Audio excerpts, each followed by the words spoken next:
Welcome to the deep dive. There's this feeling many of us have, right? Like a constant low hum of anxiety. Oh, definitely.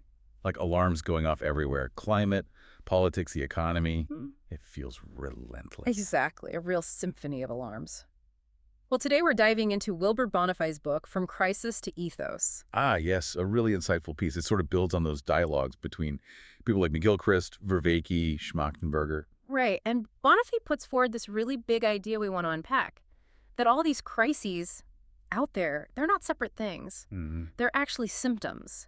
Symptoms of one single deeper internal crisis. A crisis in, well, the Western way of thinking. So it's a way to maybe understand the why behind the constant barrage of problems we see every day. Precisely. So let's get into it. Okay, so first off, Bonifay makes this really important distinction. You hear the term polycrisis a lot, right? Yeah, that tangled mess of global issues, climate change bumping into economic instability, Hmm. feeding political divides, everything connected. Exactly. That's the polycrisis. Yeah. A complex web, no doubt. Uh-huh. But Bonifay says, hang on, that's maybe just scratching the surface.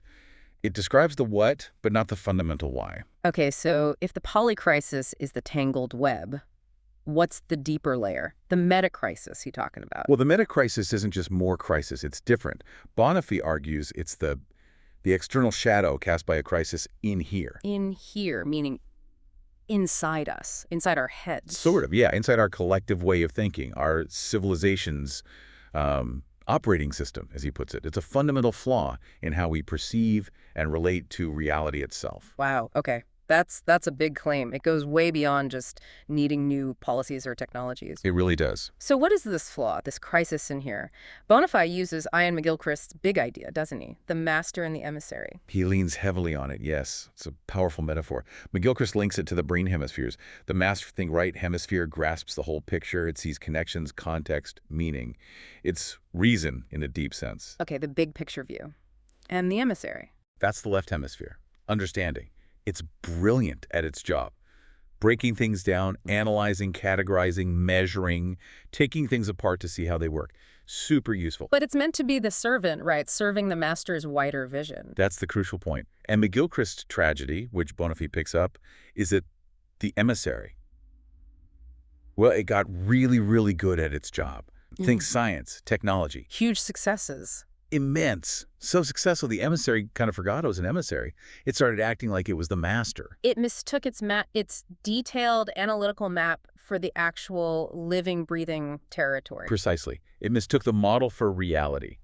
And this takeover by the analytical dissecting mind led us down a path that's, frankly, quite one-sided, self-destructive even. And you see the consequences everywhere. John Vervaeke talks about the meaning crisis, right? That feeling of emptiness, even when we have so much stuff. Yeah, Bonifay connects that directly.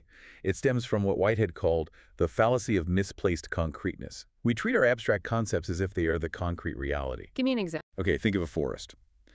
The emissary view might see it primarily as timber resources, X cubic meters of wood.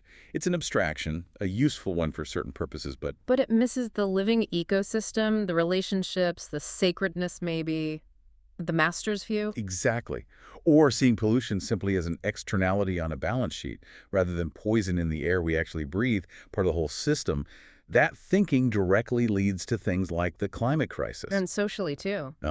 Viewing people as isolated economic units or rational actors, just atoms bouncing around, it ignores the fundamental reality of our interconnectedness, our need for community. Which fuels the loneliness and fragmentation we see.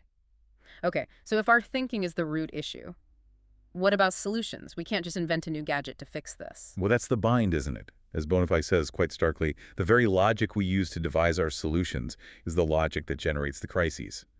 Using the emissary's tools alone won't fix a problem caused by the emissary's dominance. So more analysis, more data, more control might just dig us deeper. It risks it, yeah. What's needed, he argues, is more profound.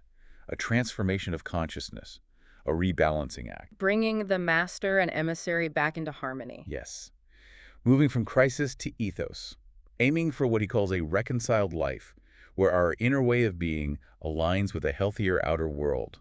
It's not about ditching the emissary, we need analysis, we need science. But returning it to its proper role in service of that broader, wiser, holistic view. That's the goal, returning analysis to the service of wisdom. Okay. So we've journeyed through this idea how our dominant way of thinking might have built this labyrinth of crises we find ourselves in, both outside and inside. It's a compelling framework. And it leaves us with that really powerful question Bonifay poses near the end.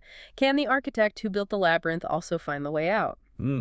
A hopeful question in a way. He suggests the answer is yes, potentially. It lies in the human mind itself, but only when that mind operates in its full, self-aware, and undivided power. Reintegrating the master and the emissary. Right.